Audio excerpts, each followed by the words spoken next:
li xaw Thiès je crois que beaucoup d'analystes politiques yu koy jéem a analyse bi analyse bu yomb la waa Thiès ñoo amoon avant tout un combat moral à mener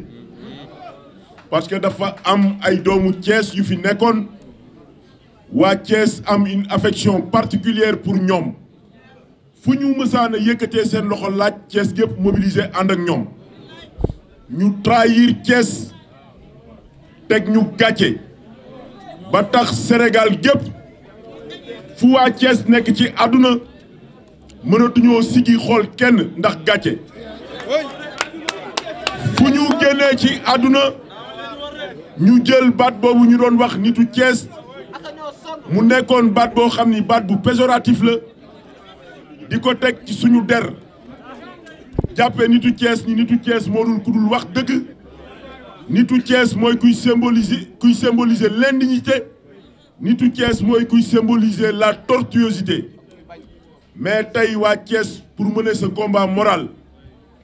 pour dindi gàkk-gàkk boobu nga xam ni kooku teg na ko ci suñu der waa Thiès ñoo xëy fajar le 23 mobilisé wu et je crois que de mémoire élection locale bu am la mobilisation exceptionnelle bi waa Thiès def je crois que loolu mësul am Sénégal malgré que vote bi difficile woon na parce que ñetti yoon lañ doon voté mag ñi les moins jeunes mais surtout les jeunes se sont mobilisés dans tous les quartiers le frère maire Birame Souleye wax na ko partout où nous sommes passés parce que nag faut pas l'oublier nous avons mené une campagne sérieuse parce que au moment où les coalitions de la mouvance présidentielle je dis bien les coalitions parce qu'ils avaient plusieurs coalitions la mouvance présidentielle yor ay milliards yéen journalistes yëpp ngeen teg ci seen bët ñu def fi campagne boo xamante bi nii Donald Trump sax ca at Amérique ñemewu ko woon a def ñun ñu jël suñu dàll dugg ci kër yi dem ci askan wi waxtaan ak ñoom te kër gu ñu dugg bu ñu nee yeewi askan wi rek ñun ñu jarul fii ngeen fii campagne dem leen parce que ñun yéen la ñuy wooteel. loolu dafay wane yaakaar gi nga xamante bi nii askanu Thiès am nañ ko ci coalition yeewi askan wi ndax philosophie bi nga xamante bi nii moom la waa yeewi askan wi indi mooy faire don de soi pour la patrie. fexe ba li nga xam ni moom la ñëpp bokk ñu jag-jagal ko ba ku ci nekk mën see gis sa bopp mais bañ a fexe rek ba li nga xamante ni mooy les biens publics ñu ciy abusé jël alalu réew mi di ko noose ñun ak suñu njaboot loolu waa Thiès ware nañ ko et je crois que am na ci dóor yi moo métti ci ñoom parce que je crois que ñu bëri xalaatuñu woon victoire Yewwi Askan Wi je le disais à mon ami et frère le docteur Babacar Diop au cours de la campagne parce que tous les jours presque on était ensemble ma ne ko ñu bëri il croit pas à notre victoire mais nous allons faire la plus grande surprise de l'histoire politique au Sénégal parce que ñoom jàppoon nañ ni bu ñu boolee mburu ak soow rek bu ñu ñëwee naan ay kii am na 36 kii am na 50 on est à 80 mais Sénégal wan nañ ni leen kooku ko doon wax di ko théoriser nga xamante bi nii bi mu ñëwee ci peggu Macky Sall sax yàggul muy le ministre Yankhoba Diattara nga xamante ni il a été vomi par les Thiessois le 23 janvier fépp fu mu jaar muy cité Lamine centre Modou Kane muy centre Kaba Sall il a été tout simplement hué et Saliou Ndiaye wax na ko nee na même bu dul woon compter xob yi ne serait-ce que l'attitude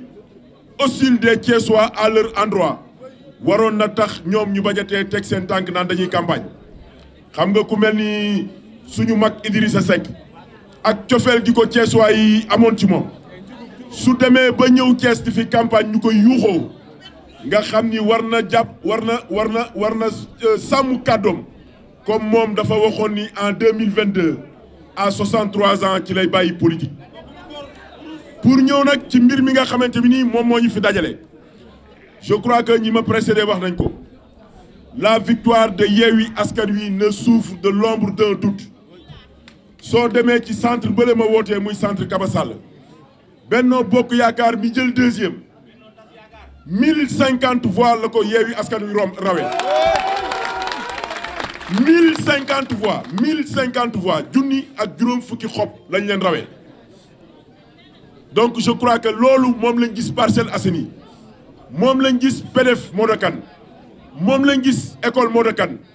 moom lañ gis Lamane Ngom ak Faye moom lañ gis école Darou Salam donc ñoom fan la ñu mën a jaar ba gagner élection yi ñun nous sommes des juristes man yàgg naa bokk ci commission de recensement des votes je crois que Thiès n'est pas le département de Thiès n'est pas plus important que Dakar su Dakar mënee génne ay résultats en 48 heures je crois que Thiès waroon na mën a def lu mel noonu donc li xew mooy dafa am lu ñuy rumbandaat Biram wax na ko mais ku xam waa Yewwi Askan Wi ku xam ñi nga xam ne ñoo tabax coalition Yewwi Askan Wi muy suñu sëriñ suñu xarit Serigne Moustapha Sy Serigne Mansour Sy Djamil Cheikh Bamba Dièye Khalifa Ababacar Sall le président Ousmane Sonko Malick Gakou le docteur Babacar Diop ku xam ñooñu xam ni coalition Yewwi Askan Wi ay ragal nekkuñu ci coalition Yewwi Askan Wi donc nous mettons en garde aussi bien les autorités administratives que judiciaires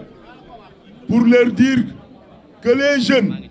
les vieux, les femmes qui se sont mobilisés le 23 janvier pour qu'il y ait une alternance à Thiès n'accepteront jamais que leur victoire soit confisquée. su jaree jaay suñu bakkan dinañ leen jaay suñu bakkan te ñoom ils nous connaissent xam nañ suñu parcours suñ leen ko waxee ñoom war nañ ko gëm Yewwi Askan Wi du nangu cette victoire de la jeunesse cette victoire de la dignité cette victoire avec l'espoir de changement l'espoir d'un Thiès nouveau ay nit yoo xamante bi nii à part la politique amuñu beneen liggéey di ko confisquer pour leurs propres intérêts donc nous encore une fois nous prenons l'opinion nationale et internationale à témoin et nous mettons encore une fois en garde les autorités administratives tout comme les autorités judiciaires pour leur dire que nous voulons que les résultats soient publiés le plus rapidement possible sinon lu ñu gis rek nañu xam ni ñun la. gis nga ñii liñ def jural na fii ci Sénégal ab buur muy buur Siin bis bu rëy muy seede gi mu seedeeloon Sëñ Tuuba moo tax liñ def mu am sax ñi jàng dañ ni as-saakitu anil haqq seytaanun axras képp kuy nëbbu dëgg ku la jàpp na seytaane ku la bàyyi na seytaane kon li ngeen def njaga ci bis bi ça va rentrer dans l'histoire dans les annales de l'histoire ñu ngi leen ci gërëm di leen ci sant